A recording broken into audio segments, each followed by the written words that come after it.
ഞാനൊരു കാര്യം സംസാരിക്കാൻ വേണ്ടിയിട്ടാണ് വന്നത്. ഇപ്പോൾ കുറച്ച് ദിവസം മുൻപ് മീഡിയ വണ്ണിൽ ഒരു ന്യൂസ് കണ്ടായിരുന്നു. ഒരു അധ്യാപകൻ ഒരു വിദ്യാർത്ഥിനെ ചൂരൽ വെച്ചിട്ടിങ്ങനെ പിടയ്ക്കണ ഒരു വീഡിയോ. അപ്പോൾ അതിൻ്റെ അടിയിൽ ഒരുപാട് പേര് കമൻറ്റ് ചെയ്തിട്ടുണ്ട്. ഞാനും കമൻറ്റ് ചെയ്തു. ഞാൻ കൊടുത്തു, നല്ല അടി കിട്ടാത്തതിൻ്റെ എല്ലാ കുഴപ്പവും ഇപ്പം കാണുന്നുണ്ട് എന്ന് പറഞ്ഞിട്ട്. പറയാതിരിക്കാൻ വയ്യ, എൻ്റെ കുട്ടികളെല്ലാവരും കൂടെ അതിലിട്ടിട്ട് വലിച്ച് കീറി. അതായത് ഞാൻ ആ കമൻറ്റ് ഇട്ടത് അവർക്ക് ഇഷ്ടപ്പെട്ടില്ല. കുറേ പേര് അതിൻ്റെ അടിയിൽ കുറേ ലൈക്ക്, എൻ്റെ കമൻറ്റിന് കുറേ റിപ്ലൈസും ഒക്കെ വന്നു. അതിൽ അവർ പറയുന്നുണ്ട്, നിൻ്റെ വീട്ടിലെ പിള്ളേരുണ്ടെങ്കിൽ എടുത്തിട്ട് കൊടുക്കും അടിക്കാൻ എന്നൊക്കെ പറഞ്ഞിട്ട്. ഞാനത് കണ്ടപ്പം എനിക്ക് ടെൻഷനായി. ഞാൻ വേഗം ഡിലീറ്റ് ചെയ്തു അത്. പക്ഷേ എനിക്കൊരു കാര്യം പറയണമെന്ന് തോന്നി അതിനുശേഷം. ഇതിൽ സ്കൂളിലേക്ക് ഫോൺ കൊണ്ടുപോകാൻ പാടില്ല എന്നുള്ളത്, അതിൽ കുട്ടികൾ ഫോൺ കൊണ്ടുപോകുന്നുണ്ട്. അവരത് വീഡിയോ റെക്കോർഡ് ചെയ്തിട്ടുണ്ട്.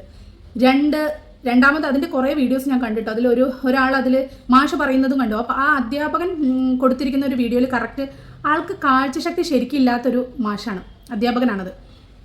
അപ്പോൾ ആ അധ്യാപകനെ എന്തോ കാണിച്ചിട്ട്, അതായത് ഡെസ്കിൻ്റെ മുകളിൽ കയറിയിരുന്നു എന്നുള്ള രീതിയിൽ കണ്ടപ്പോഴാണ് ആൾ പ്രതികരിച്ചത്. അത് ചെയ്യാൻ പാടുണ്ടോ? അത് ചെയ്തതിന് അവൻ അടി കിട്ടണ്ടേ? ഞാനും ഒരു പാരൻ്റാണ്.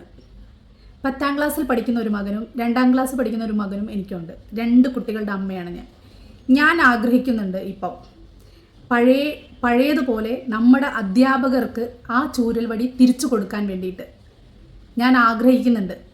അതുപോലെ എത്ര പേരൻസ് ആഗ്രഹിക്കുന്നുണ്ട് അധ്യാപകർക്ക് അവരുടെ ആ ചൂരൽ വടിയെടുത്ത് തിരിച്ചു കൊടുക്കൂ എന്ന് ചിന്തിക്കുന്ന എത്ര അമ്മമാരുണ്ട്? ഒന്ന് ഇതിൻ്റെ അടിയിൽ കമൻറ്റ് ചെയ്യണേ. നല്ല അടി കിട്ടാത്തതിന് കുറവുണ്ട്. അടി കിട്ടി, അങ്ങനെ ചെറിയ അടി കിട്ടിയെന്ന് വിചാരിച്ചിട്ട് ഒന്നും സംഭവിക്കാൻ പോകുന്നില്ല. എല്ലാവരും അല്ലട്ടെ. ഞാൻ എൻ്റെ സ്കൂളിൽ എൻ്റെ പിള്ളേരുടെ ക്ലാസ്സിൽ പോയി കഴിഞ്ഞിട്ടുണ്ടെങ്കിൽ ഞാൻ അവരുടെ അടുത്ത് പറഞ്ഞിട്ടുണ്ട്, നിങ്ങൾക്ക് വഴക്ക് പറയാം, അവനെ ഒന്ന് അടിക്കണം എന്നുണ്ടെങ്കിൽ അടിക്കാം, അതിനുള്ള പെർമിഷൻ ഞാൻ കൊടുത്തിട്ടുണ്ട് അവർക്ക്. ഒരടി കിട്ടിയെന്ന് വിചാരിച്ച് മിസ്യൂസ് ചെയ്യുന്ന ആളുകളുണ്ട്, ഇല്ലെന്നല്ല ഞാൻ പറയുന്നത്. പക്ഷേ ആ മാഷ് ചൂരലോണ്ട് പാൻറ്റിൻ്റെ പുറത്താണ് അടിക്കുന്നത്. അത് എത്രത്തോളം ആ കുട്ടിക്ക് കിട്ടിയിട്ടുണ്ടാവും എന്നുള്ളത് നമുക്ക് ഊഹിക്കാവുന്നതേ ഉള്ളൂ. ഞാൻ എന്തായാലും പഴയ അതായത് നമ്മുടെ നിയമം ഇപ്പം വരുന്നത് വിദ്യാർത്ഥികളെ, കുട്ടികളെ ഉപദ്രവിക്കാൻ പാടില്ല, അടിക്കാൻ പാടില്ല, വടിയൊക്കെ ചൂരൽ വടിയൊക്കെ മാഷ്മാരെ കൈ നിർത്തി മാറ്റി ഇത് തിരിച്ചു കൊടുക്കാൻ ആഗ്രഹിക്കുന്ന കൂട്ടത്തിലുള്ളൊരു അമ്മയാണ് ഞാൻ. ആരൊക്കെയുണ്ട് ഇതുപോലെ ആഗ്രഹിക്കുന്നത്? ഭൂരിപക്ഷം ആളുകൾ ഉണ്ടാവുമെന്നാണ് ഞാൻ വിചാരിക്കുന്നത്. ചിലർക്ക് ഇഷ്ടാവില്ല, ചിലർക്ക് ഇഷ്ടാവും.